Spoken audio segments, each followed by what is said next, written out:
मेरा नाम professor are के सिन्हा है। मैं आज अपना चैनल चला रहा हूँ आज से केमिस्ट्री में, और इस चैनल के थ्रू आपको मैं इस केमिस्ट्री में समझाऊंगा IIT जी मेन की तैयारी कैसे की जाए और किस तरह से आप मेरे साथ जुटे रहेंगे तो किस तरह से आप बेनिफिटेड होंगे, ये भी देखा जाएगा।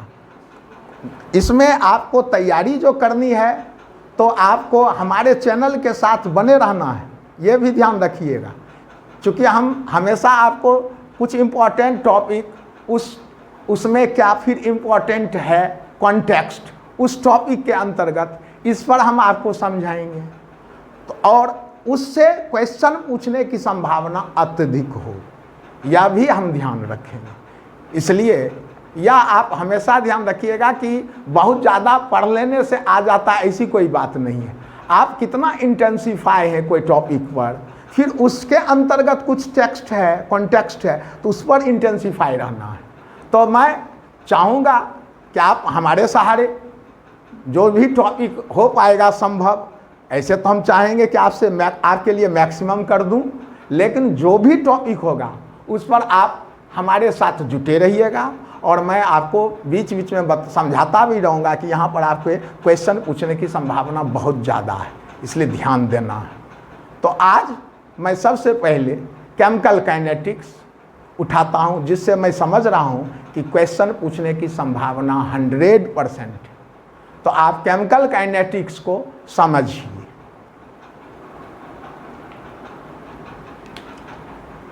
Chemical kinetics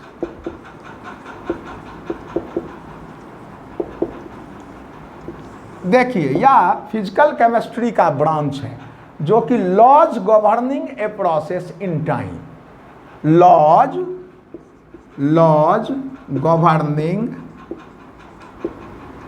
governing a process in time. यहाँ ध्यान दीजिए, इन टाइम लिखा हुआ है, laws governing a process in time. तो इस ब्रांच को हम केमिकल काइनेटिक्स बोलते हैं। अब इस केमिकल काइनेटिक्स का भी एक ब्रांच है जिसको फॉर्मल काइनेटिक्स बोलते हैं। इसमें हम कोशिश करते हैं कि रेट ऑफ रिएक्शन डिपेंड करता है कंसंट्रेशन ऑफ रिएक्टेंट्स पर। तो यह कैसे, तो इस ब्रांच को हम फॉर्मल काइनेटिक्स बोलते हैं। इसलिए ये ध्यान रखिएगा, केमिकल काइनेटिक्स का ब्रांच है formal kinetics. Formal kinetics is a branch of chemical kinetics। देखिए, formal kinetics is a branch of chemical kinetics. क्या अब फॉर्मल काइनेटिक्स में क्या आता है, rate of reaction depends on concentration of reactants. अब आपका टॉपिक आ गया, आपका सिलेबस आ गया, rate of reaction depends on the concentration of reactants।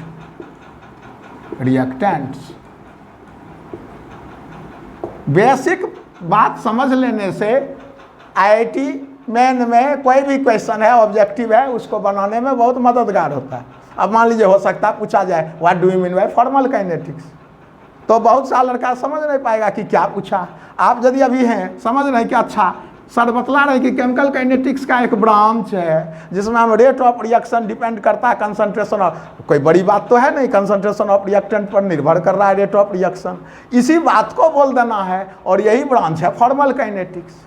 अब रेट ऑफ रिएक्शन के लिए जो कि आपका टेक्स्ट है, इसमें आपको समझना होगा, तो इसके लिए हम एक रिएक्शन कंसीडर करते हैं।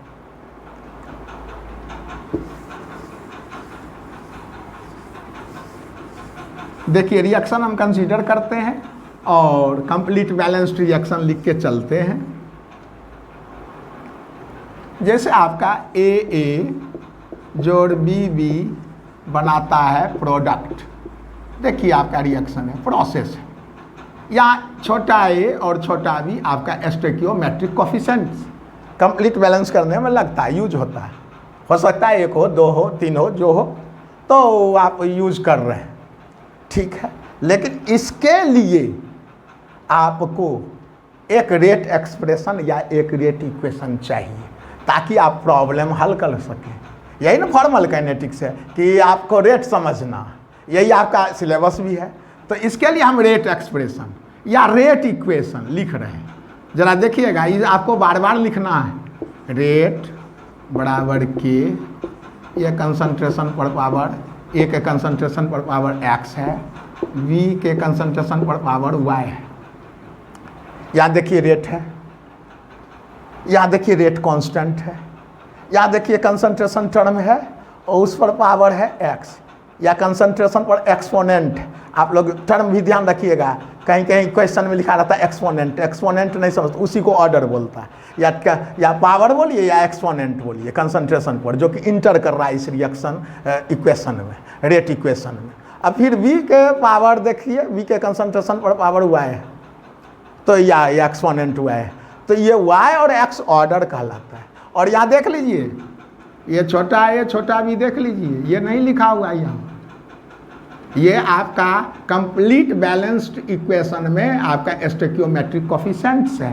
तो ये ध्यान रखना है कि ये स्टोइकियोमेट्रिक कोफिशिएंट्स है use to complete the reaction, और ये आपका रेट इक्वेशन है। It is rate equation. अब रेट इक्वेशन आपका क्या बियर करता है? Rate constant, concentration terms and power on concentration terms.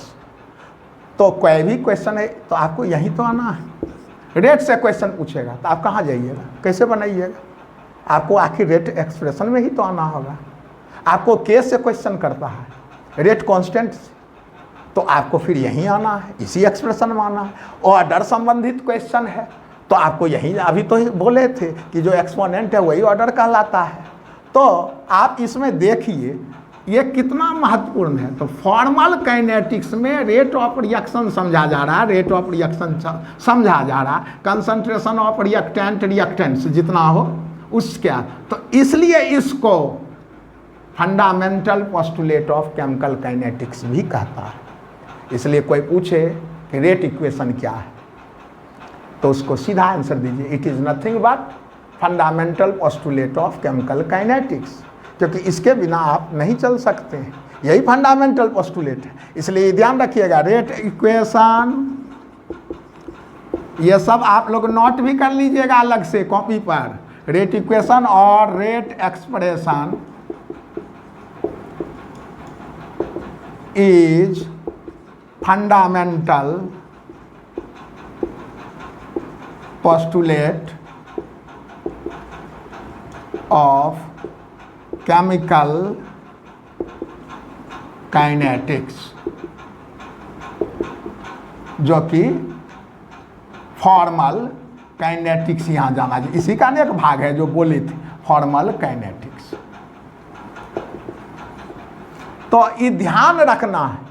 तो इसमें अब देखिए यही से सब चीज़ निकल रहा है। यानी आप आईआईटी मेन में कोई भी क्वेश्चन बनाएं, कितना भी भारी प्रॉब्लम हो, आपका सिलेबस है फॉर्मल काइनेटिक्स, ये जान लीजिए पहले। इसलिए हम समझा दिए कि फॉर्मल काइनेटिक्स क्या है। तो कोई भी भारी से भारी क्वेश्चन रहेगा, आप रेट एक्सप्रेशन में चले जाएं, मेरी गारंटी है कि आपसे वो क्वेश्चन बनेगा।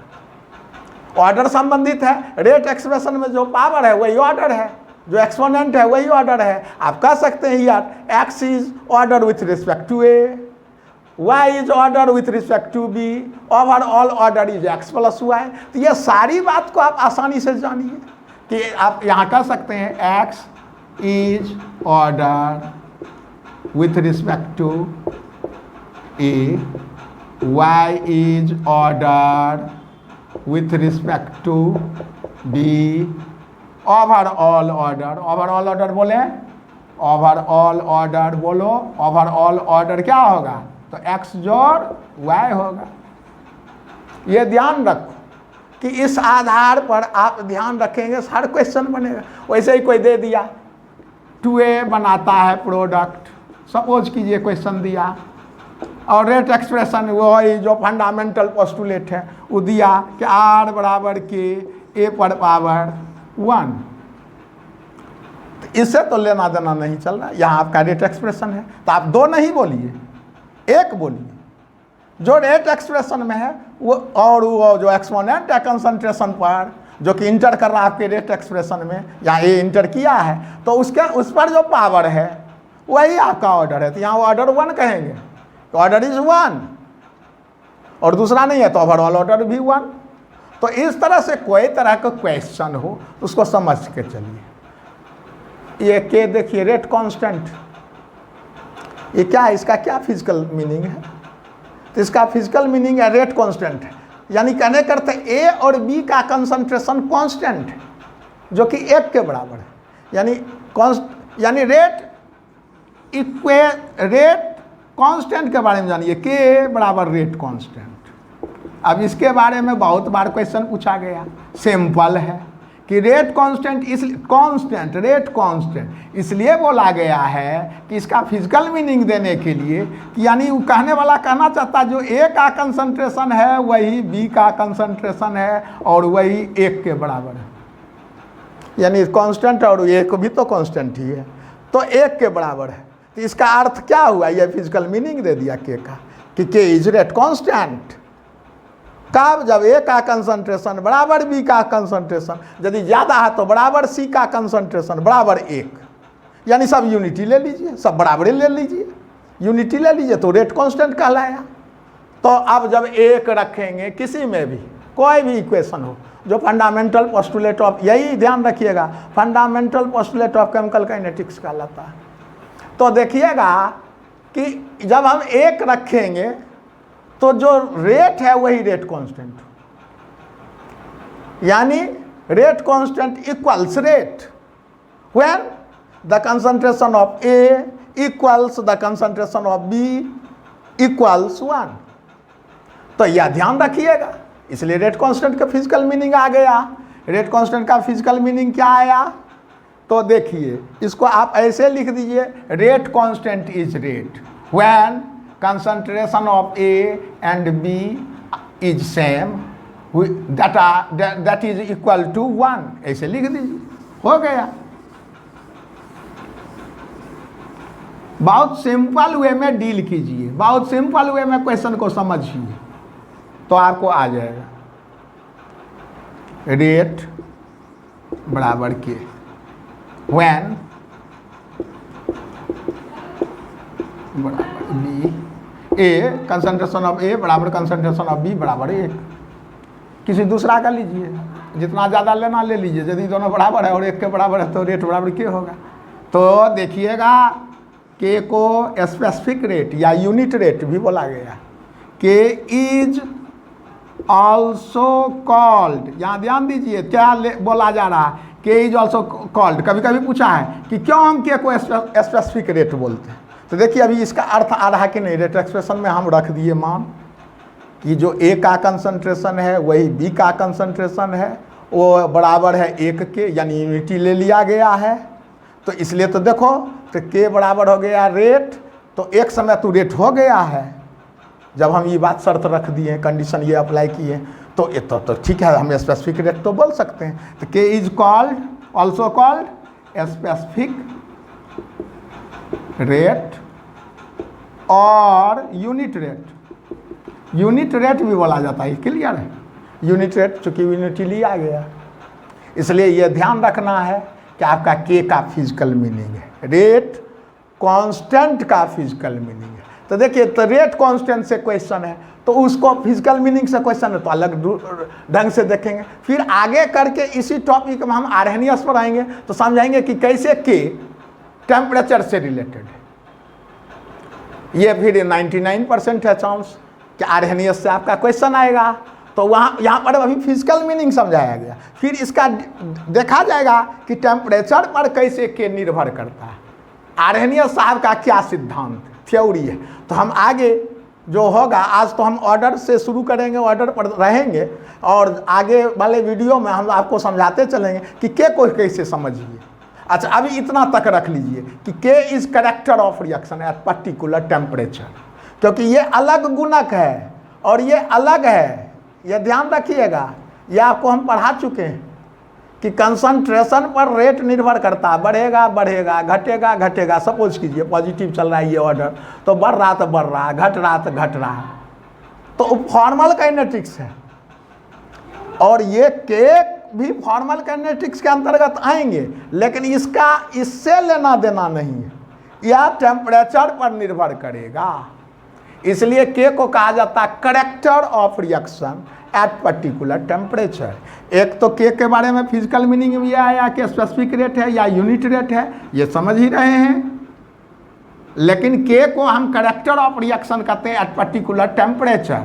इसलिए ये अभी आप रख लें, या कभी टिक मार्क करने होगा तो यहाँ ध्यान रखिएगा, के इज करेक्टर, यह बहुत बड़ा लाइन है, के is character of reaction at particular temperature. Particular temperature पर यह करेक्टर ऑफ रिएक्शन है। तो ठीक है, अब हम ऑर्डर को मूलतः समझाना है। तो ऑर्डर को मूलतः कैसे समझाया जाए? ऑर्डर के बारे में सबसे बड़ी राय यह है कि रिएक्शंस तो देखिए यहाँ पर इस चीज़ को भी हम इंडिकेट करते जा रहे हैं कि रिएक्शंस के बारे में सबसे बड़ी राय यह है कि जैसे हुआ कई इंटरमीडिएट स्टेजेजों में होता है, तो और प्रायः मेजॉरिटी ऑफ रिएक्शंस का या जो इंटरमीडिएट स्टेजेस हैं या अननोन है। तो हम लोग एक ही रिएक्शन लिखते हैं। पहले तो यह बात समझिए कि मेजॉरिटी ऑफ रिएक्शंस का इंटरमीडिएट स्टेजेस अननोन है। तो अब उपाय क्या बचा? इसलिए तो नाम भी तो है फॉर्मल काइनेटिक्स, काल्पनिक। क्या किया जाए, कैसे सोचा जाए? तो देखिएगा कि उसके लिए यही व्यवस्था दी गई है कि ठीक है, एक रेट एक्सप्रेशन लाया जाए, रेट एक्सप्रेशन लाने के बाद देखा जाए, पालन करे। तो इसलिए तो इससे इसका मेल नहीं है। यह बहुत बड़ा बात हमरा से खोल रहे हैं कि ए का एक्स से या बी का वाई से कोई मेल नहीं है। हो भी सकता है, ठीक है, एलिमेंट्री रिएक्शन होता है तो हो जाता है, लेकिन यदि अभी तो हम सब बोल रहे थे कि प्रायः आपका इंटरमीडिएट स्टेज मेनी स्टेजेस में होता है रिएक्शन, और उसका नोन ही नहीं है मेजॉरिटी ऑफ रिएक्शंस का। तो क्या किया जाए? आखिर उपाय क्या है? तो यही उपाय होता है कि ठीक है, कोई हम प्रेडिक्शन तो कर नहीं सकते हैं, ऑर्डर ऑफ रिएक्शन ये देख के प्रेडिक्शन नहीं होता है। इसलिए हम एक ही उपाय बच रहा है कि सब मेथड्स अप्लाई करें।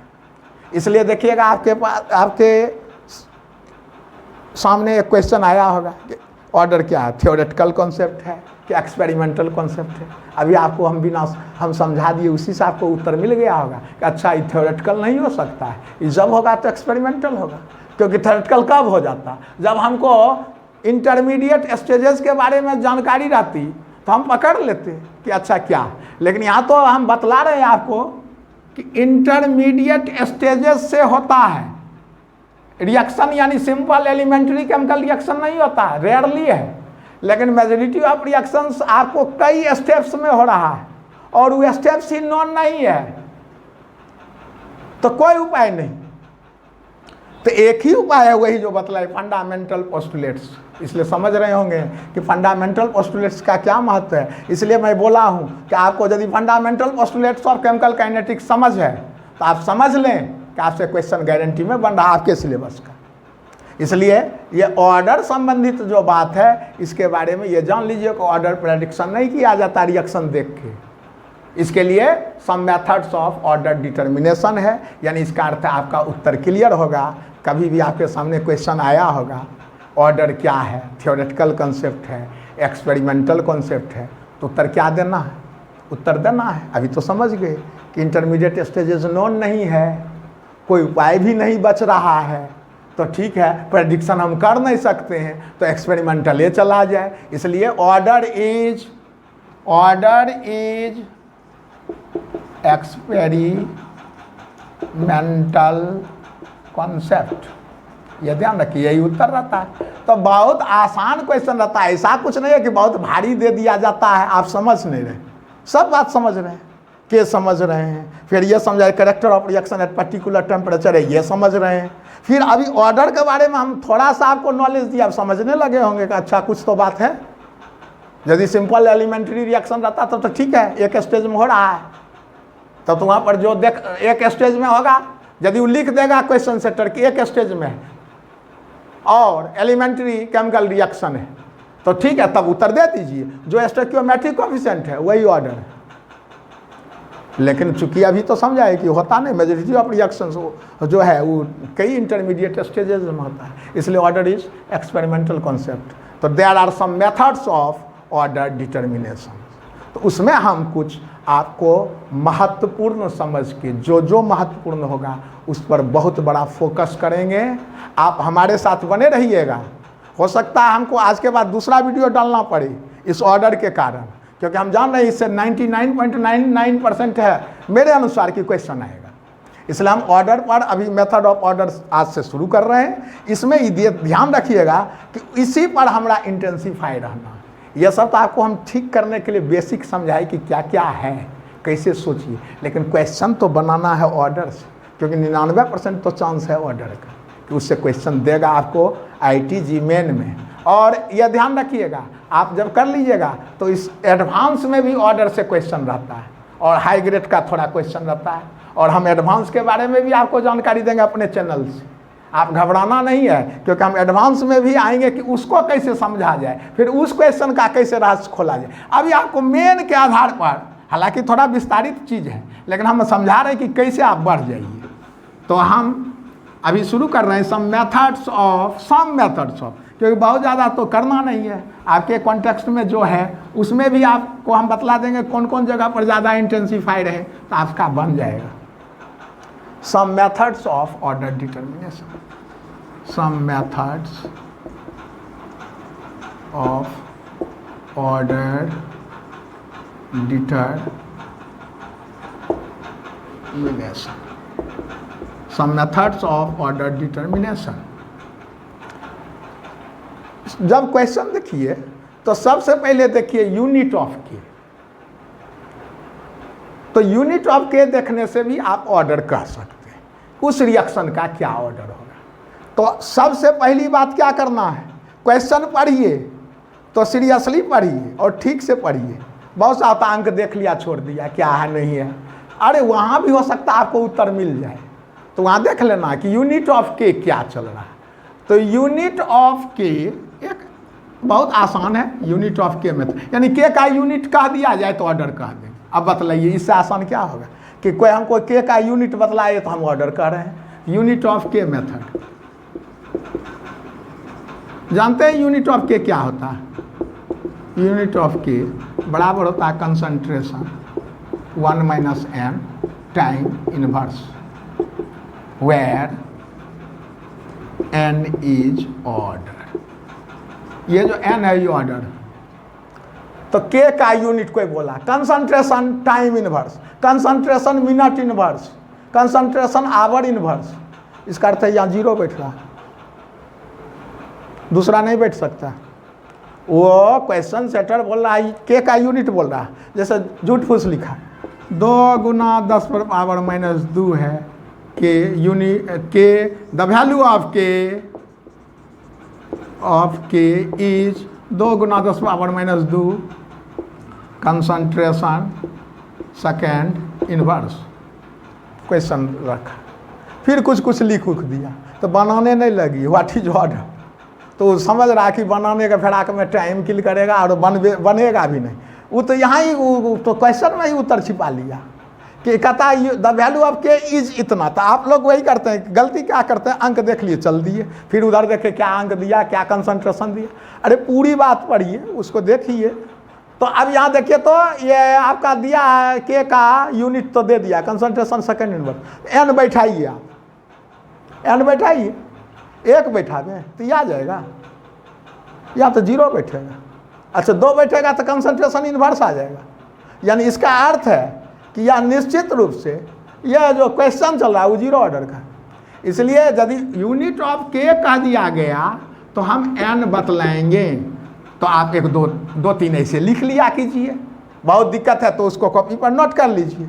दो तीन चीज़ तो है, उसमें ज़्यादा है कहाँ, 2-3 चीज़ तो है यूनिट ऑफ के में, क्या आप उसको नोट कर लीजिए। जैसे ऑर्डर 0 है तो यूनिट ऑफ के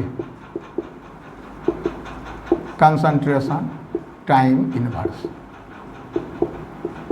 अच्छा ऑर्डर 1 है तो यूनिट ऑफ ये 1 है तो 1 हो जाएगा, 1 घटा 1 0, कोई भी अंक पर पावर 0 तो 1 हो जाएगा।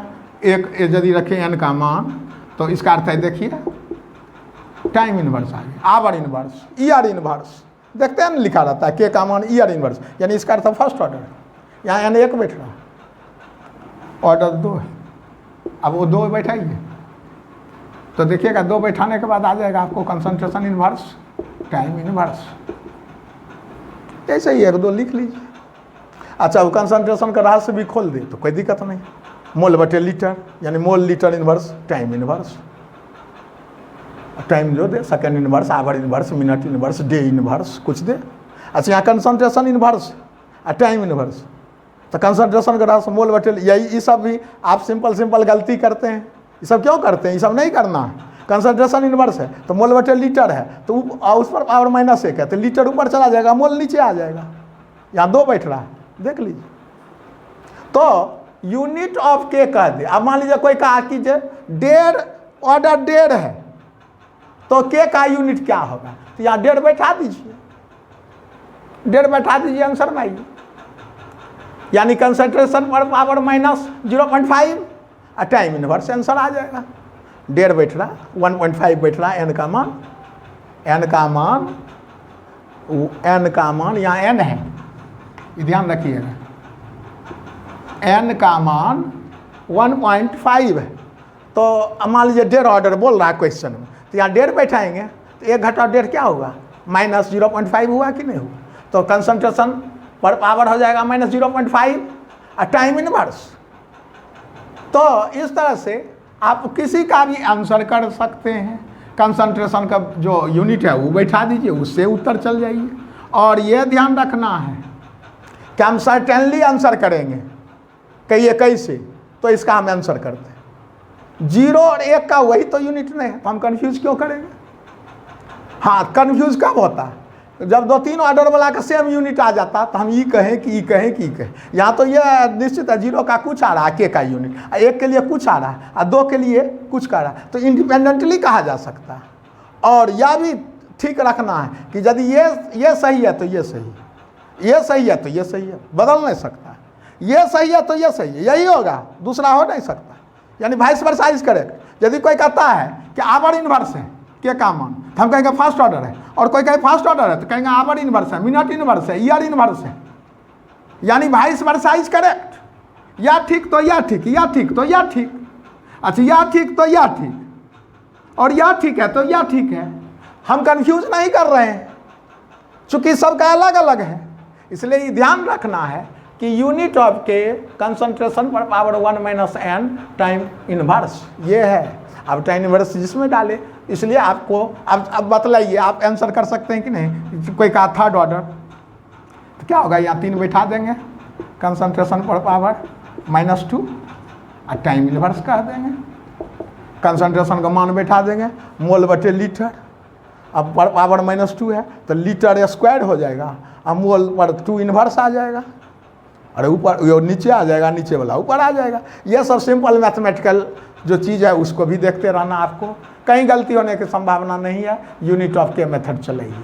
यहाँ यह ध्यान रखिएगा n इज ऑर्डर, और ये भी रेट एक्सप्रेशन से आता है, इसलिए कहीं फंडामेंटल पोस्टुलेट से ही आता है। आप ये कहिएगा कि सर एकाएक कहाँ से फार्मूला ला दिए, तो आप देख लीजिए। रेट देखिए आप बराबर के कंसंट्रेशन पर पावर n, और वेयर n इज ऑर्डर, जोड़ जाड़ के लिख दिया ऑर्डर। रेट का अर्थ क्या होता है, dx/dt, change in concentration with per unit change in time. तो अच्छा वॉल्यूम आप यहाँ ले लीजिए कांस्टेंट, तो मान लीजिए वो भी आ गया, dc/dt भी आ जाएगा। ये कंसंट्रेशन इसलिए हम लोग बोल रहे हैं, कितना तो लिखता है जैसे dn/dt 1/v, तो वो भी तो आगे आया, DN/V यानी मोल बटे वॉल्यूम, तो कंसंट्रेशन। इसलिए ध्यान रखिएगा सब एक ही चीज़ है। आप लोग को मैथमेटिकली कुछ IIT में कुछ ज़्यादा तंग कर देता, तो वो समझा रहे हैं कि कैसे क्या करता है। बराबर क्या हुआ, K कंसंट्रेशन पर पावर N, ये कंसंट्रेशन है। क्या होगा K का यूनिट, देखिए तो ये नहीं आ रहा, देखिए तो K का यूनिट ये नहीं आ रहा, क्योंकि कंसंट्रेशन पर पावर N नीचे आ जाएगा। ये भी कंसंट्रेशन है, यानी इसका अर्थ है कंसंट्रेशन बटे टाइम, ये dt है, टाइम है, और कंसंट्रेशन पर पावर N बराबर K, यानी K का यूनिट आ रहा कंसंट्रेशन पर पावर 1 घटाओ N टाइम इनवर्स। यानी ये समझे, ये हम अपना मन से कहीं फार्मूला नहीं दिए आपको, ये रेट एक्सप्रेशन में ही गए। जो हम चिल्ला रहे हैं कि आप रेट एक्सप्रेशन में जाइए, रेट एक्सप्रेशन से, ये रेट एक्सप्रेशन है, यही ना फंडामेंटल पोस्टुलेट है, इससे गए हमें आंसर मांगे। यहाँ पर एक बैठाओगे, मान लो फर्स्ट ऑर्डर एक बैठाओ, तो क्या आएगा, ये कट जाएगा, कंसंट्रेशन में ये एक बैठेंगे कट जाएगा, तो टाइम इनवर्स आ गया ना, देख लीजिए। सेकेंड ऑर्डर है, 2 बैठाओ, तो देखो यहाँ 2 है, यहाँ 1 है, कंसंट्रेशन पर पावर dx, तो 1 कट गया, तो आया ना कंसंट्रेशन इनवर्स टाइम इनवर्स, देख लो। 0 ऑर्डर है, यहाँ कंसंट्रेशन पावर 0 थी, 1 हो जाएगा, तो कंसंट्रेशन बटे टाइम आया ना, कंसंट्रेशन बटे टाइम। तो इस तरह से आप मेथड ऑफ ऑर्डर डिटर्मिनेशन में देखिएगा यूनिट ऑफ की, और उसी तरह से है हाफ लाइफ मेथड। एक ये देखिए, एक है यूनिट ऑफ के मेथड, दूसरा है हाफ लाइफ मेथड। यह भी ऑर्डर डिटर्मिनेशन के लिए है। तो बहुत सा क्वेश्चन है जो आसानी से बनता है, उसमें घबराना नहीं है, कंफ्यूज नहीं करना है। हाफ लाइफ मेथड देख लीजिए, हाफ लाइफ मेथड। दूसरा हम दे रहे हैं हाफ लाइफ मेथड, इसके लिए भी है T0.5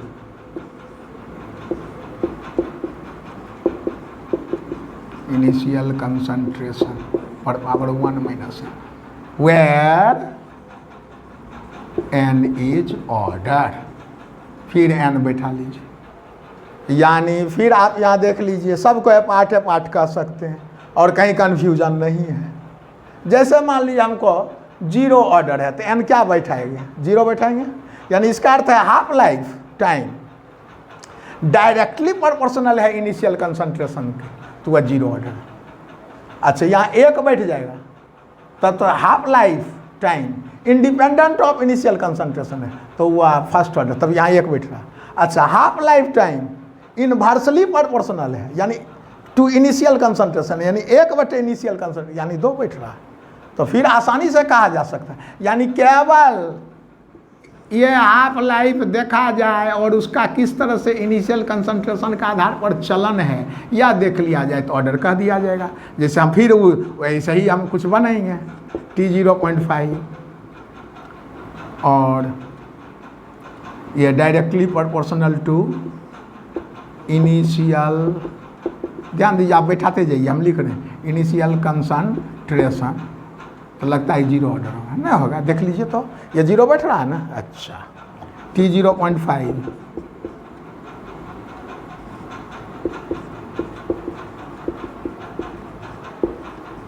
देखिए हम क्या लिखे, T0.5 ऊपर प्रोपोर्शनल चल रहा है 1 बटे इनिशियल कंसंट्रेशन, यानी इसका अर्थ यहाँ 2 बैठ रहा है ना। अच्छा,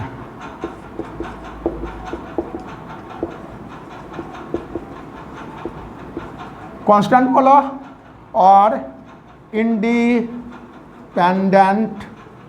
ऑफ इनिशियल कंसंट्रेशन बोलो, तो ये आपका T0.5 बराबर कांस्टेंट और इंडिपेंडेंट ऑफ इनिशियल कंसंट्रेशन, इसका अर्थ है यह आपका चल रहा है फर्स्ट ऑर्डर। ये देखो, ये आपका 0 ऑर्डर, ये आपका सेकंड ऑर्डर, ये देखो फर्स्ट ऑर्डर। N का मान बैठा रहे हैं, तो N का मान बैठाते। अच्छा, फिर यहाँ देखिए वही बात, ये यदि सही है तो ये सही है, ये सही है तो ये सही है, ये सही है तो ये सही है, यही होगा, दूसरा नहीं सो, कंफ्यूज नहीं कर रहे हैं। फिर देख लीजिए, यानी जो उत्तर 0 का है वही उत्तर 2 का नहीं है, तो हम क्यों कंफ्यूज करेंगे, क्यों करेंगे? यह सिंपल, इतना सिंपल मैथमेटिक्स है, जो अलग अलग हम सबको पार्ट कर रहे हैं, तो क्या दिक्कत है? अच्छा, फिर जो दूसरा का है वो पहला का नहीं है। अच्छा, जो दूसरा और 0 का है अलग अलग, तो पहला का देखिए, दूसरे देख लीजिए, T0.5 इंडिपेंडेंट ऑफ, यानी कुछ और लेंगे इनिशियल कंसंट्रेशन, T0.5 बदलेगा ही नहीं। बहुत बार देखते हैं क्वेश्चन रहता है आपके पास ऐसे रहता, ये देख लीजिए, लिख लीजिएगा, जैसे आपको देखिएगा लिखा रहेगा इनिशियल कंसंट्रेशन T0.5, यहाँ देखिएगा 1, तो यहाँ दिखा रहेगा 20 मिनट, अच्छा, या सेकेंड किसी में लीजिए। अच्छा, यहाँ लिखा रहेगा 5, तो भी 20। इनिशियल कंसंट्रेशन जब 5 लिया तो टी हाफ देखा 20 सेकेंड। अच्छा, जब 1 लिया तो भी देखा 20 सेकेंड। अच्छा, 16 लिया तो भी 20 सेकेंड, देख लीजिए। अच्छा, 100 लिया तो भी 20 सेकेंड, 125 लिया तो भी 20 सेकेंड। इसका अर्थ है, ये साफ कह रहा है डाटा कि जब इनिशियल कंसंट्रेशन 1 है तो भी 20 सेकंड टी हाफ दिखला रहा, जब इनिशियल कंसंट्रेशन 5 है, या इनिशियल कंसंट्रेशन लिखें, जब 5 है तो 20 है, 16 है तो 20 है, ये 100 लिया इनिशियल तो भी 20 है, इस 125 लिया तो भी 20 है। इसका अर्थ है टी हाफ आपका इंडिपेंडेंट है इनिशियल कंसंट्रेशन से। इसका अर्थ है वो फर्स्ट ऑर्डर का ही डाटा है। ये सब क्वेश्चन रख लीजिएगा आप लिख के कि कैसे, यानी इसका अर्थ है ये निश्चित, ये केवल देख लेंगे, आंसर कर देंगे कि ओ अच्छा टी हाफ इंडिपेंडेंट फेंक रहा है, इसका अर्थ फर्स्ट ऑर्डर होगा, क्योंकि यहाँ पर 0 बैठेगा तो डायरेक्टली प्रोपोर्शनल हो जाता है। अच्छा, इनवर्सली प्रोपोर्शनल हो रहा तो सेकेंड ऑर्डर जा रहा है, और इंडिपेंडेंट दिखला रहा कि कुछ ले रहा तो वही टी हाफ बतला रहा है, इसका अर्थ फर्स्ट ऑर्डर है। यानी आंसर क्या होगा, ये किसका डाटा है, तो फर्स्ट ऑर्डर का डाटा, ये डाटा ऑफ फर्स्ट ऑर्डर। तो इस तरह से आप क्वेश्चन को समझिए, कोई भी क्वेश्चन रहता है। फिर आप देख लीजिए, यहां पर दूसरा क्वेश्चन देख लीजिए,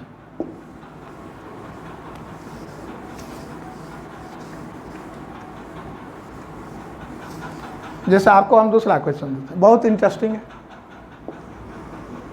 यही सब तरह का क्वेश्चन रहता है, बहुत आसान रहता है। कुछ मेथड भेग है जिसको हम समझाएंगे इस वीडियो के जरिए, अपना चैनल के जरिए हम समझाते चलेंगे। आप वही हमारे साथ बने रहिएगा, तब संभव है कि आप संभाल पाइएगा। ये 40 ये 4 दिखला रहा, ये 20 है तो 2 दिखला रहा, ये 160 है 16 दिखला रहा। ध्यान दीजिएगा, यहाँ आपका 80 है तो 8 दिखला रहा। अच्छा, 10 है तो 1 दिखला रहा। मान लीजिए इन आवर चल रहा H,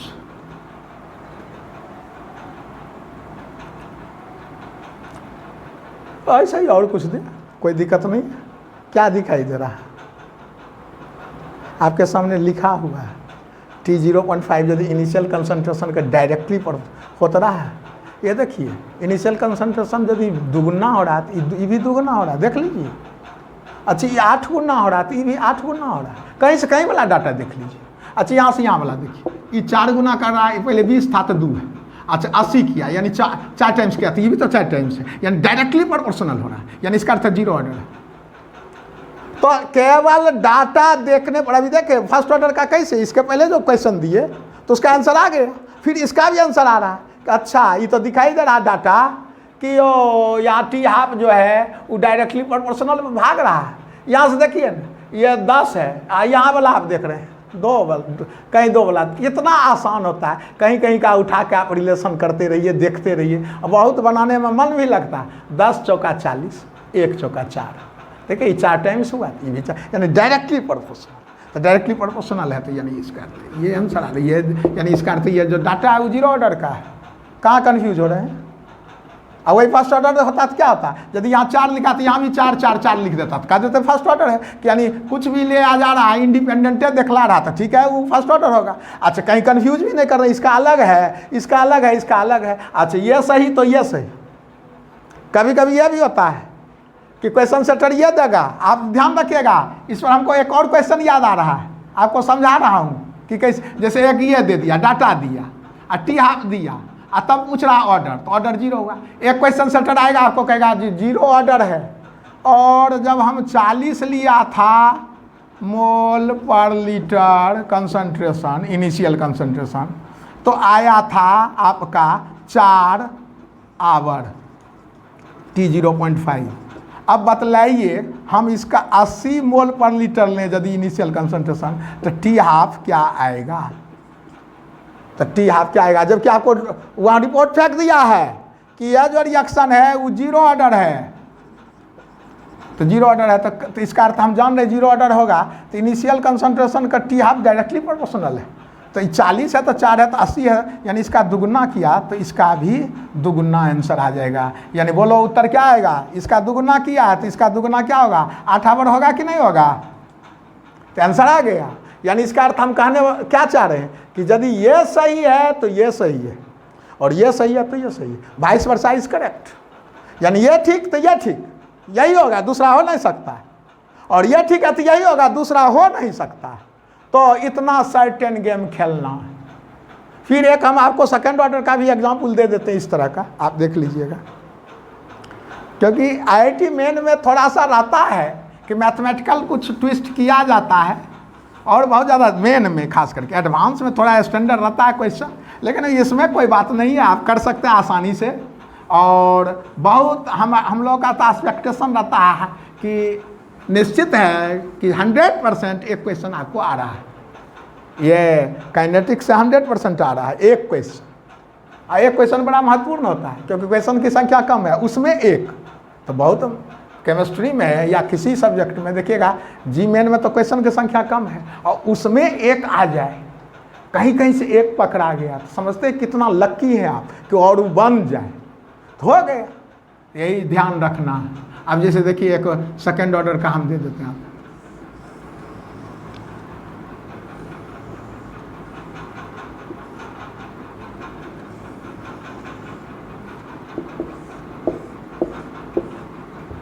initial concentration T0.5 in second, 40 4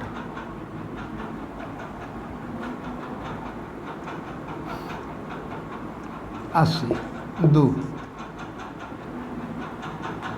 16 10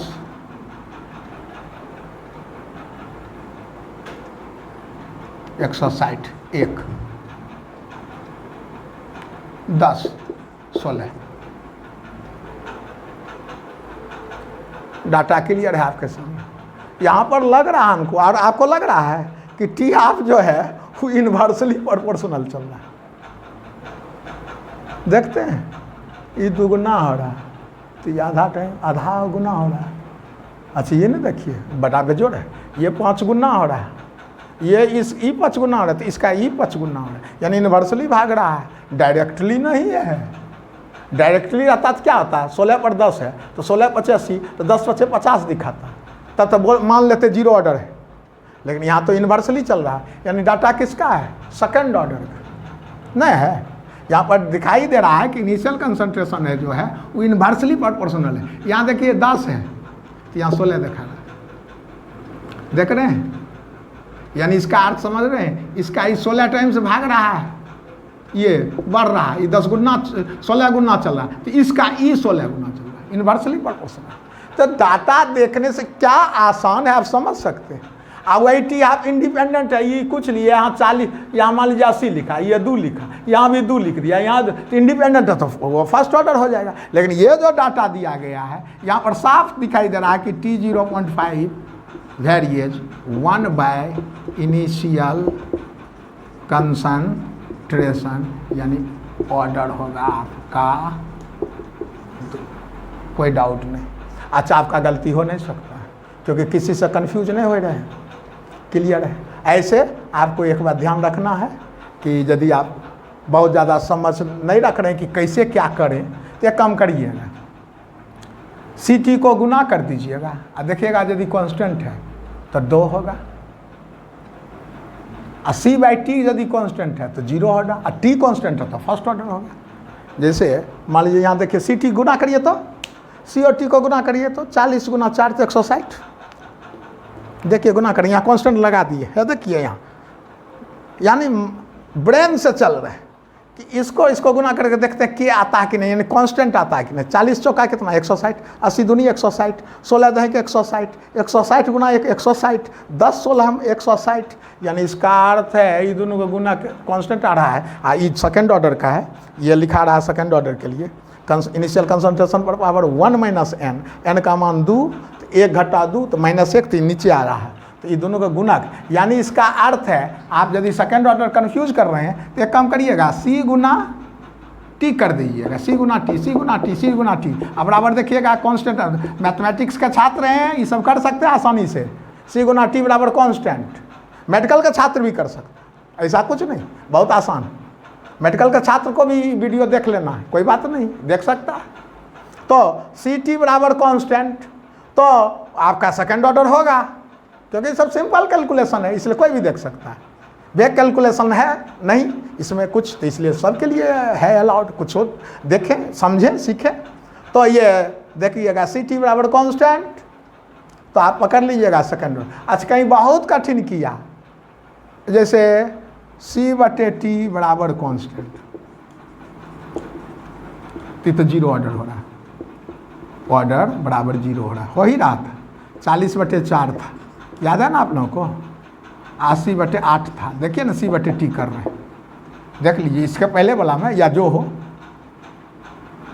या यदि हम 160 क्या लिए थे 16 तो 10, 40/4 10, 80/8 10, यानी C/T बराबर कांस्टेंट। चूँकि जीरो ऑर्डर का क्या आता है, बोलिए जीरो ऑर्डर का क्या आता है, T half varies initial concentration. तो क्या हो रहा है, या के लगाओ, तो यानी इसका अर्थ है इनिशियल कंसंट्रेशन बटे टाइम करें तो 1/k कांस्टेंट बटे कांस्टेंट कांस्टेंट, यानी इसका अर्थ है C/T या T/C कांस्टेंट, जो करो T/C कांस्टेंट हो तो जीरो ऑर्डर है, सिंपल मैथमेटिक्स है।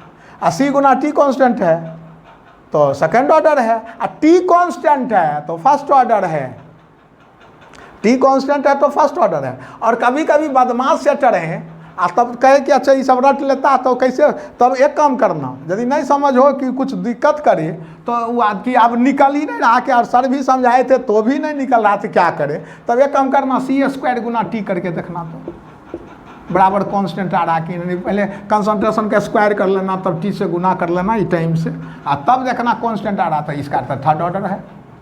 हालांकि सिलेबस में तो इंटीग्रेटेड रेट लॉ मेथड में देखोगे या तो 0 पढ़ना या 1 पढ़ना, लेकिन इस सब में तो कुछ कोई भी चीज़ मेथड कोई भी ऑर्डर दिया जा सकता है। कभी कभी लड़का में भारी कन्फ्यूजन रहता है कि सेकेंड ऑर्डर का क्वेश्चन है, तो पहले ये देखता ही नहीं कि कौन मेथड अप्लाई हुआ। इंटीग्रेटेड में अभी तक आज तक नहीं पूछा गया सेकेंड ऑर्डर काइनेटिक्स, या तो देखोगे 0 ऑर्डर पूछा या 1, एडवांस में भी कोई भी आप अपना सिलेबस देख सकते हैं, कभी भी नहीं पूछा गया सेकंड ऑर्डर का काइनेटिक्स इंटीग्रेटेड मेथड्स। हाँ इस सब में तो आप थर्ड, अभी हम क्या लिखे थर्ड ऑर्डर, क्या कहे कि चकमा देने के लिए क्या कहेगा कि अच्छा ये तो गुना करके कह दिया सेकंड ऑर्डर है, 16 दही का 10 16 80 गुना 2 कांस्टेंट आ रहा है 160 आ रहा है, ओ पकड़ लिया C गुना T बराबर कांस्टेंट सेकंड ऑर्डर। अच्छा तो अब वो बदमाशी कर रहा तो उसमें क्या दिक्कत है, तो एक और बढ़ा लीजिए C² गुना T बराबर कांस्टेंट, तो आपका आंसर आ जाएगा थर्ड ऑर्डर। तो इस तरह से हाफ लाइफ मेथड यूज करिए और यूनिट ऑफ के मेथड यूज कीजिए, ये दो बहुत बेहतरीन है। इनिशियल कंसंट्रेशन और उल्टा भी सही रखिएगा तब आ जाएगा। जैसे कोई क्वेश्चन किया फर्स्ट ऑर्डर है, हम जब कंसंट्रेशन लिया 0.01 मोल पर लीटर, 0.01 मोल पर लीटर जब कंसंट्रेशन इनिशियल लिया गया तो देखा गया कि T हाफ 10 आवर आया, और जब 0.05 मोल पर लीटर आया तो T हाफ 10 आवर आया।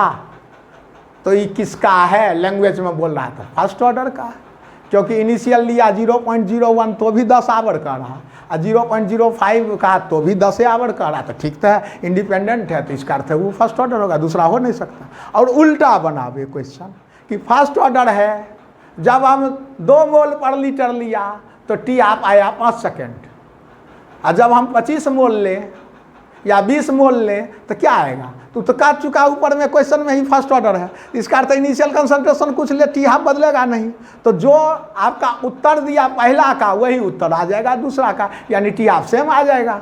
तो मान लीजिए 2 मोल पर लीटर है और टी हाफ कहा कि 5 सेकेंड आया, 2 मोल पर लीटर है, ध्यान दीजिए 2 मोल पर लीटर है, 5 सेकेंड है टी हाफ, अब फर्स्ट ऑर्डर रिएक्शन है।